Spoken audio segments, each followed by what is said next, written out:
trauma and stuff that you go through in your past. Throughout most of school, for me, I was pretty isolated. Only child, pretty unpopular in school. And the main issue that I had was, it wasn't bullying, it was isolation. I think it was being lonely. Right. And that was primarily what was causing me to be sad throughout school. Right. So I do this interview for the BBC about 6 months ago. And in it, I talk about, I haven't opened up that much about bullying. I need to do it more. And it is, even from watching you go through opening up about your traumas, it is inspiring. So I do this interview for the BBC and I mention a little bit about bullying in school. And so why don't you mention it? I haven't got around to it yet. I maybe still feel like it detracts from the man that I want to be, the masculine man, the respected podcaster, that it somehow undermines me as a person, that it makes me weaker, which is obviously what was, part of the bullying's purpose in school, to be able to do precisely that. Right. So I do this interview for the BBC, and I mention in 2 paragraphs or something, but millions of people see this article. And I get back one day, and in my Instagram message requests, there's this message from a guy, and I kind of recognize his name, but not fully.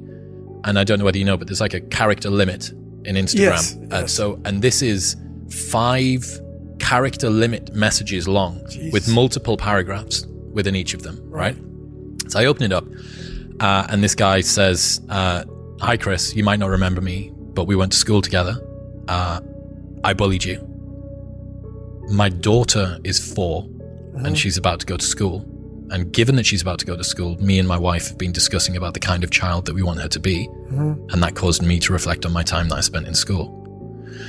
I've been thinking about messaging you for a while. I've been considering talking to you because I really felt like I needed to, because I felt ashamed of the way that I treated you in school, and I knew that it had hurt you. And then I saw this article from the BBC, and I just had to reach out. And I've been sleepless nights, speaking to the wife, tears and all the rest of it. And I just wanted to say that I'm sorry. I'm very sorry for what I did. I wanted to let you know that my daughter is going to be raised in a way that will never treat anybody like that again. I don't expect you to forgive me. I don't even know if you'll see this message. I'm happy to see that you seem to be happy. But I needed to get it off my chest. Right.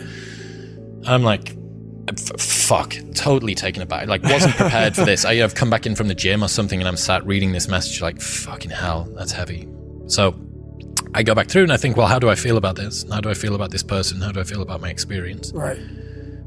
Because it was so formative, right? It shaped so much of the way that I see myself, the way that I see the world. I had to deprogram so much of the patterns that I'd learned through that time.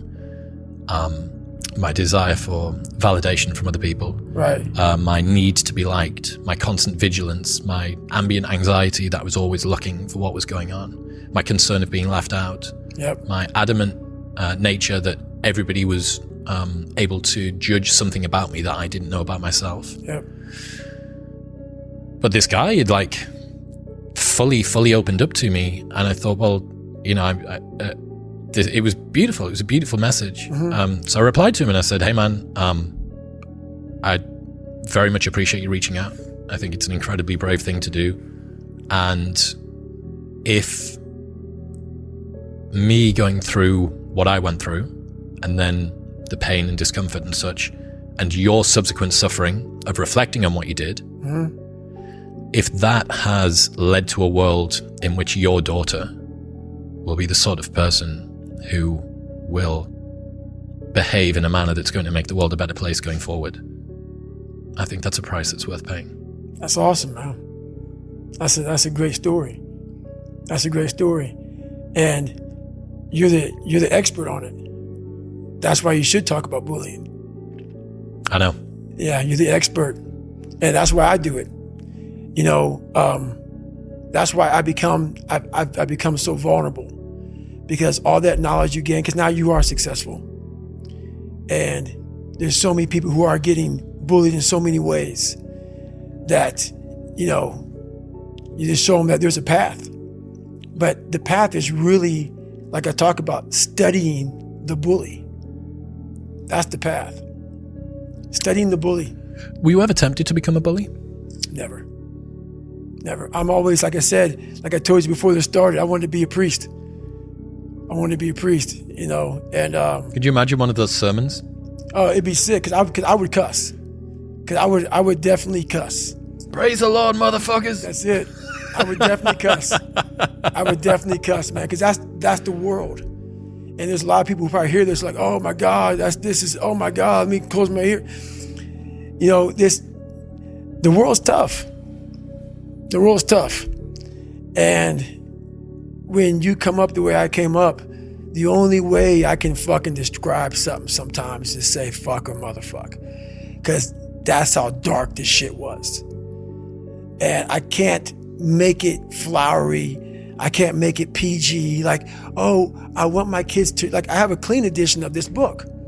You have a non-explicit version? Yes, because people are like, I want my kid to read your book, but you cuss so much, I can't. I imagine it's about half the size. Yes, it's very small. Yes. So the funny thing about it is, like, how long are you going to shelter your child from a world that's evil as shit? That's going to come at you. It's going to come at you whether you've been bullied or not. There's going to come a time when it's going to come at you. And it's going to be a lot worse than fuck or motherfuck. It's going to be a lot worse. And so we are training kids and people to be soft in a world that continuously gets harder. And it doesn't correlate. Like that guy talking about the tear gas with the SEALs. Is that necessary? I don't know. But what is necessary is you have to build a person that can withstand the pressures of whatever they're going to be dealing with in life. And we don't do that. I'm not trying to send a message of run 200 miles, be the baddest motherfucker in the world, but be tough.